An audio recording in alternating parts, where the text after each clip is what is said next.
Halo guys, welcome back ya to my channel. Pas banget nih, kemana arah Bitcoin kira-kira setelah weekend. Dan kalau kita masuk di hari Senin sekarang ini tepat banget dengan closing candle weekly.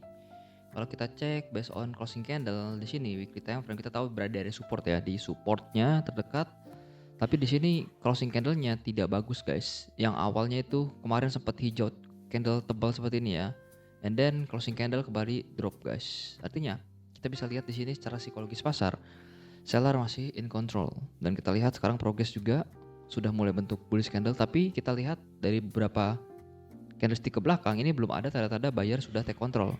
Ini hanyalah orang jual, ada yang nyerap aja, itu nyerap dikit-dikit, belum ada tanda-tanda pergerakan masif untuk bisa mencapai ke 80.000. Itu kita butuh satu candlestick bullish engulfing untuk sebagai konfirmasi. Itu based on weekly time frame. Dan kalau kita cek based on daily time frame, kita juga kemarin sudah bahas, sudah ada di taken liquidity-nya di sini ya, di take out, dan harga kembali turun. Jadi ekspektasi saya sebenarnya masih ada potensi juga drop ke area 62.000 itu. Tapi kalau kita lihat sekarang ya, di sini justru kalau kalian cek based on chart pattern, ini seperti membentuk yang namanya bearish flag. Nah, dimana dia sudah berhasil nge-tap dari titik trendline uppernya dan dia kembali turun, dan sekarang di sini terlihat lagi dia akan kembali rebound lagi nih. Jadi selama area ini masih bertahan juga nih, kita bisa expect yang mungkin sekali lagi kenaikannya ke atas. Ini bisa jadi sebelum lanjutnya drop, atau bahkan nanti di malam open US bisa jadi ya volatil ketika pergerakan nanti kayak seperti ini. Nah, ini bisa jadi nih. Jadi masih ada dua skenario yang akan terjadi, karena kita lihat di time frame weekly juga ada di area support. Bisa jadi kalau based on daily time frame, ini bearish flag dimana awalnya trennya turun guys, and then harga terkoreksi seperti membentuk bendera.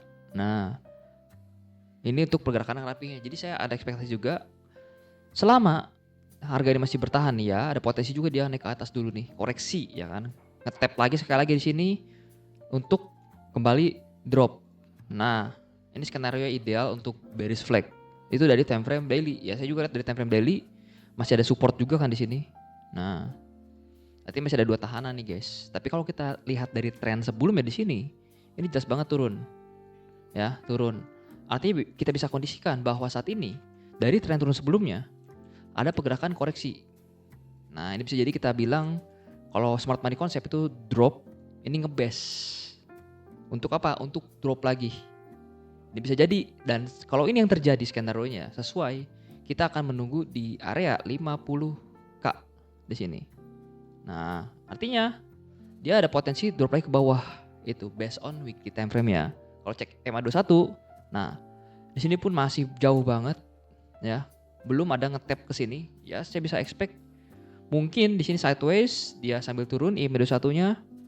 Nah, nge-tap baru dia akan drop lagi. Gitu. Jadi ini berfungsi sebagai resisten. Karena ketika dia nge-hit daripada YM21, dia drop signifikan guys. Jadi itu confluence dari weekly time frame. Daily time frame kita bisa tahu bahwa ini masih cenderung ranging ya, atau lagi di dalam fast build up-nya sebuah pattern, atau ya koreksi sideways itu bisa juga. Dan kalau kita cek based on 1 hour time frame untuk jangka dekat nih, mungkin sampai nanti open US market nanti malam. Nah, kita lihat juga di sini. Dari sebelumnya tren turun ya. Setup kita yang kemarin di sini udah di take out di weekend, jadi invalid, ini demand-nya udah ditembus nih, dan sekarang ada di area titik low di bawah. Nah, jadi selama area titik low ini masih bertahan ya, oke, kita tidak bisa melihat Bitcoin akan turun. Nah, ini kan ada di support ya, ini support nih, support trend line. Nah, kita cek nih 1 jamnya. 1 jamnya jelas banget di sini masih dalam keadaan turun. Nah, higher low, lower low, higher low, lower low, terus seterusnya.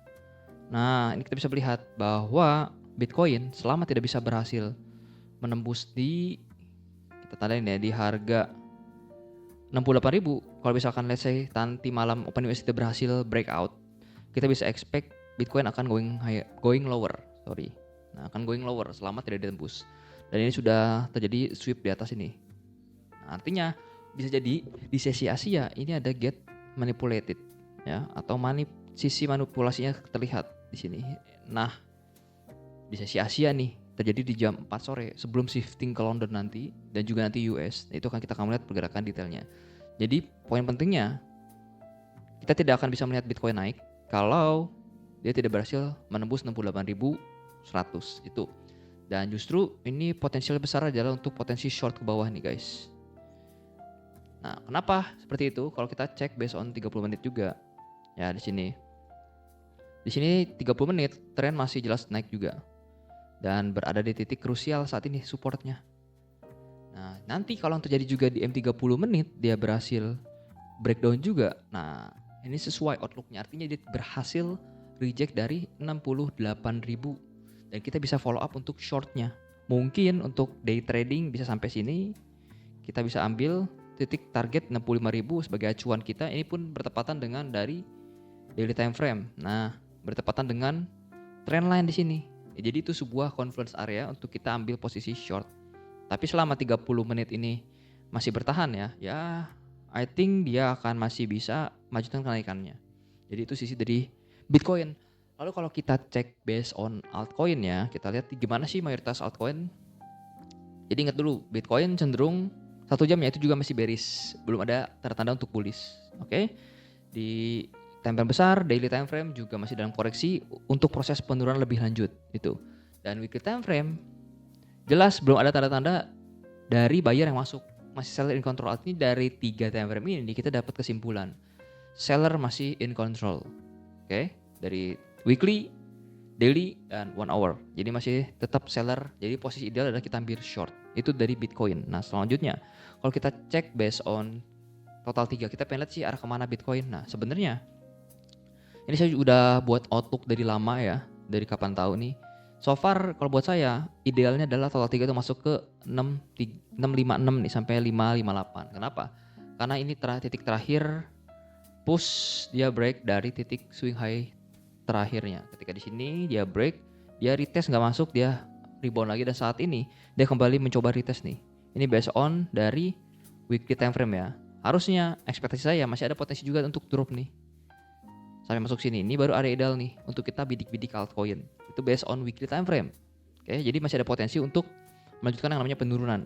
Ini kita tahu trennya di sini masih bullish sih kalau kita lihat ya. Cuman memang saat ini seller masih dalam kondisi yang cukup dominan dari time frame terdekat ya. Nah, jadi kelihatan kan dia drop sideways, dia drop sekarang ini bisa jadi sideways lagi nih. Sebelum lanjut drop sekali lagi. Nah, jadi itu ekspektasi dari yang saya harapkan pergerakan di total 3. Itu weekly time frame. Kalau kita cek di per hour-nya, kita cek per hour di sini ya cenderung stagnan, nggak kemana-mana ya, masih sideways juga sebagai titik high di sini. Jadi tetap sih total 3 masih under pressure. Kita kalau mau spot buy ini masih riskan karena kita lihat total 3 masih ada potensi juga dia drop ke bawah sini nih. Ini bawah titik low-nya. Nah sekarang ya harga masih di tengah-tengah guys, jadi belum cukup menarik itu. Kayak itu dari sisi 4 jam. Dan kalau kita cek di time frame kecil pun sama di sini. Masih nggak kemana-mana guys. Contoh 1 jam ya. Ini masih ada titik pucuk resisten. Nah, masih under pressure banget beberapa aset. Nah, artinya kita tahu bahwa memang total 3 top 100 koin teratas. Di mana pergerakannya ini terkait dengan Ethereum dan di luar Bitcoin itu. Jadi ya masih di dalam tekanan jual. 704 tidak bisa breakout. Masih potensinya akan kembali turun lagi nih. Ini based on short term trend. Oke, itu dari total 3. Terus kita lihat major trend dari Ethereum kita lihat dari weekly. Kita lihat cek based on weekly time frame. Nah, sebenarnya kalau untuk Ethereum sendiri di weekly time frame juga sama, masih belum masuk ke area POI kita guys. Masih ranging, bagusnya tuh ketika dia nge-tap sedikit turun. Nah, inilah area ideal buat kita beli. Jadi masih gonjang-ganjing, masih nggak jelas, masih di tengah-tengah banget. Beli sekarang masih ada potensi di bawah, drop dulu ke bawah. Itu dari sisi Ethereum ya, weekly time frame. Kalau kita cek based on per hour-nya, kita tahu bahwa ini masih dalam ranging ya, jelas banget ranging. Kalau sisi dari 4 jam kita cek 4 jam di sini trennya oke, dia berhasil breakout titik swing high. Kita sebutnya break of structure ya gampangnya. Dan saat ini harga lagi bertahan di area demand ya guys. Ini adalah demand. Nah, demand terdekat lagi holding nih dia di sini. Cuman pergerakannya ini masih banyak weak candle. Nah, Artinya kenaikannya nggak begitu kuat, nggak begitu strong. Hati-hati kalau kita mau buy juga, meskipun tahu nih structure sudah mulai bullish ya, karena terakhir dia berhasil breakout di sini. Dia sudah berhasil breakout, jadi kalau dia turun tidak menembus dari titik low point di sini, ya I think masih bisa ada potensi untuk naik. Tapi kenaikannya ini cukup terbatas. Oke. Jadi bisa aja dia naik dulu ke atas. Di sini ngetap ada supply.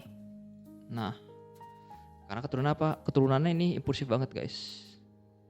Seller dari keturunan sebelumnya kalau kalian cek. Seller semua yang ngisi. Nah, seller dilanjutkan dengan keturunan lagi nih seller, keturunan lagi seller lagi. Di sini seller lagi. Nah, sampai sini dia udah diem, udah mulai habis. Artinya kita tahu nih, oke, market lagi diisi oleh seller. Jadi ya ada potensi dia naik sedikit doang nih. Nanti mungkin bisa jadi dia untuk turun drop ke bawah lagi. Jadi itu untuk outlook dari Ethereum. Jadi ya belum ada setup banget yang menarik ya guys. Dari sisi 4 jam kita cek short term trend gimana. Kita tahu 4 jam ada potensi naik ya ke supply. Kalau kita cek on base over time frame, so far memang kalau mau scalpingan ini bisa sih. Ini bisa, ini ya cukup high risk ya. Cukup high risk, ini BOS juga. Dan di sini juga dia belum berhasil BOS karena di sweep doang nih. Nah, terus gimana? Nah, kalau mau short term trend, ini adalah area ideal nih untuk kita ngambil sebenarnya. Ya, untuk kita ngambil sebenarnya. Coba kita cek. Nah, kenapa bagus? Kita tarik dari low ke titik high.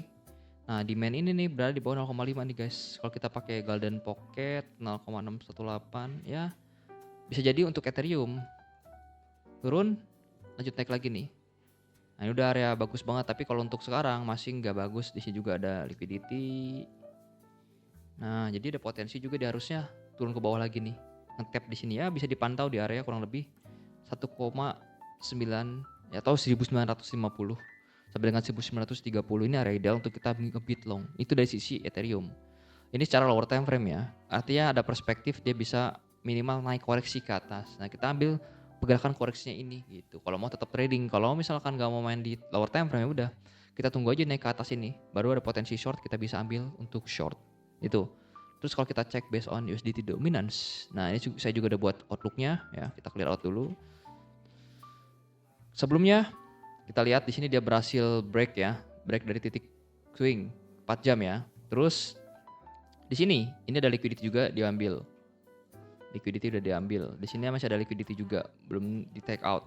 Nah, jadi so far sekarang lagi pullback dulu nih setelah ngambil liquidity di sini. Dia udah ngambil liquidity, ya kita tanda ini udah ngambil liquidity sweep. Nah, artinya dia sekarang pullback dulu ke bawah. Kenapa bisa ke bawah? Misalkan lihat saya di sini. Karena kalau kita cek di sini masih ada yang namanya fair value gap. Di sini juga ada namanya demand. Nah, jadi so far sekarang udah ngetap liquidity, dia potensi pullback turun ke bawah nih. Dua area yang mesti kalian waspadai. Nah, jadi kalau let's say nanti USD dominance ini benar turun pullback ke sini, I think market crypto itu akan ada koreksi naik dulu dari time frame mediumnya. Itu loh. Oke, kenapa? Karena ketika USD dominance ini turun, mayoritas orang rata-rata itu bisa mungkin dia mungkin bisa belanjakan USD dominance-nya. Nah, ketika dia belanja USD dominance, artinya market crypto ya itu akan ada mengalami koreksi naik. Itu. Tapi hati-hati ketika sudah masuk ke area sini, bisa di-secure posisinya karena bisa jadi dia langsung bouncing lagi ke atas nih. Karena ini demand. Dan ketika ini terjadi, ya crypto akan kembali turun sesuai dengan trennya tadi di Bitcoin tadi contoh. Dia naik nge-sweep ya kan di sini, dia kembali turun lagi. Dan juga sesuai dengan Ethereum tadi. Nah, dia ada potensi turun untuk naik koreksi sedikit ke 4 jam ya kan. Sebelum akhirnya dia kembali menunjukkan tren turunnya. Jadi ini outlook dari keseluruhan di Bitcoin ya, Bitcoin dan altcoin. Jadi so far belum ada setup banget yang menarik ya. Jadi so far semoga bermanfaat ya untuk outlook beberapa jam ke depan. Bisa kalian jadikan referensi. Sebelumnya disclaimer juga, do your own research dan not financial advice ya. Oke, thank you guys.